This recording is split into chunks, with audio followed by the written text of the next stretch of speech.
it should be made clear to everyone in Gaza that the holding of hostages for nearly 500 days is barbaric, and everyone should rise up against this and speak out and call on Hamas to release the hostages.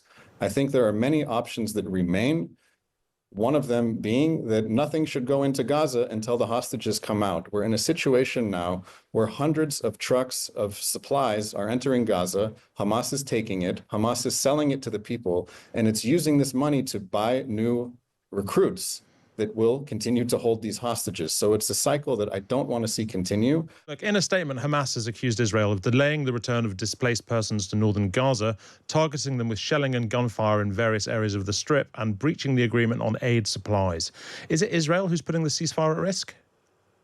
I think Hamas is a barbaric terrorist army that is looking for any excuse possible to continue holding Israeli hostages, because the Israeli hostages are Hamas's leverage. Hamas wants to keep the hostages until Hamas gets some type of ransom payment that allows Hamas to remain in power in Gaza.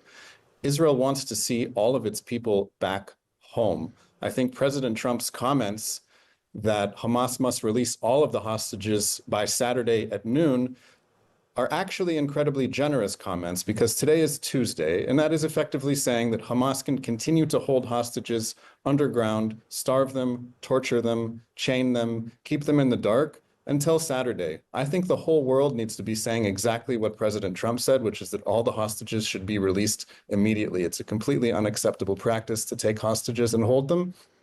And it's time we see a different reality so that we can move on from this war, and that the children of Israel and the Palestinians can live in peace. But it's not possible with Hamas still as the government of Gaza.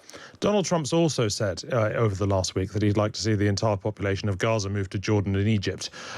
If you were Hamas, what's the point in cooperation if you're being told that Palestinians will lose their land anyway and be evicted? I think Hamas has every incentive to keep the hostages, which is part of the problem. Hamas took the hostages so that it could release them in exchange for a deal that would allow Hamas to remain in power. The hostages are Hamas's leverage. Now, my opinion is that Gaza is the home of the people of Gaza, and that the people of Gaza should have a government in Gaza that chooses to live in peace with Israel instead of war with Israel. President Trump has proposed a different solution. As far as I can tell, he's the only one proposing any kind of solution. I think the entire world should call on the people of Gaza to make Gaza their home, that it should be rebuilt, and that it should be living in peace with Israel. But what the people of Gaza are effectively saying, and this is what Hamas was saying when it invaded Israel on October 7th, is that they want to conquer Israel. They want to make Israel their home. They're saying that Gaza is not their home, and they have the right to invade Israel and change its name to Palestine. This is effectively what their war is about. I think we should say, no, enough to this fantasy. Stay where you are, declare peace, end the war, release the hostages, and let's move on. There are 73 hostages remaining in Gaza, and we heard this morning that one of them, an 86-year-old man and a founding member of the kibbutz he was taken from, is dead. Is the release of the hostages the highest priority now for Netanyahu's government, or are there other priorities as well to do with security and stability? There is a parallel priority, which is that Hamas cannot remain the government of Gaza. Hamas is the terrorist army that carried out the October 7th massacre, and we cannot have a future where we are living side by side with this same terrorist army as the government of a territory that is walking distance from the homes that Hamas invaded on October 7th, where they went door to door and burnt people in their homes. The priority is the safe return of every hostage, and also ensuring that there will be a government of Gaza that is not Hamas, and instead will be a government that chooses to live in peace as good neighbors. The IDF has also been extremely active in the West Bank, and quite a few people have been killed there over the past weeks. Is that helpful at a time when a ceasefire needs to be maintained and goodwill is required on all sides? The October 7th massacre inspired many Palestinians who thought that the October 7th massacre was a great idea. In the West Bank, there are many people who thought that the October 7th massacre was a great idea, and they want to copy its success from the West Bank and carry out attacks from there into cities in the rest of Israel. So there are many Palestinian terrorists in cities like Jenin who are gathering weapons and plotting attacks. And I think the only reasonable thing to do in the face of such a threat is to stop it before it comes to reality like it did on October 7th from Gaza. We're not going to allow a repeat situation where terrorist groups who have the intent to destroy Israel also acquire the capability.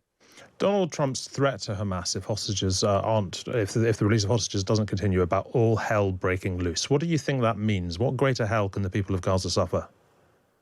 I think it should be made clear to everyone in Gaza that the holding of hostages for nearly 500 days is barbaric, and everyone should rise up against this and speak out and call on Hamas to release the hostages. I think there are many options that remain, one of them being that nothing should go into Gaza until the hostages come out. We're in a situation now where hundreds of trucks of supplies are entering Gaza. Hamas is taking it. Hamas is selling it to the people, and it's using this money to buy new recruits that will continue to hold these hostages. So it's a cycle that I don't want to see continue. I would like to see it resolved peacefully. I would like to see the hostages freed immediately. But if this is not the case and Hamas remains the government of Gaza, then I don't see any type of path forward aside from further military action. When you say nothing should go into Gaza, we're talking about food and aid there and shelter and stuff. I mean, how would that help? I think it would send a clear message to everyone in Gaza that the status quo is untenable and it is completely barbaric to continue holding hostages in underground terror dungeons for 500 days. There needs to be much more pressure on Hamas, which is the government of Gaza. It's the Hamas government of Gaza that decided to carry out the October 7th massacre, and the Hamas government of Gaza is responsible for providing for the population of Gaza. Hamas decided to go to war against Israel, assuming that Israel would be sending supplies into Gaza, which Israel did in huge numbers. I think this is a big problem, and we need to take a closer look at the reality and understand that the hostages need to be the priority. Finally, Daniel, do you think Donald Trump is now talking about sending U.S. military hardware, U.S. troops to Gaza? And if so, what do you think the Israeli public would think about that? I don't see that this is Donald Trump's vision to send American soldiers to Gaza. I think President Trump sees this war as Israel's war against Hamas, and he is trying to find a different way out of the problem than we have seen for the past 16 months. He is trying to pressure the parties responsible for enabling this situation, starting, of course, with Hamas, starting with the neighbors who have done very little to condemn Hamas and to make the situation better. I'm speaking about Egypt and Jordan, and especially against Hamas's patrons. That would be the countries of Qatar, Turkey, South Africa.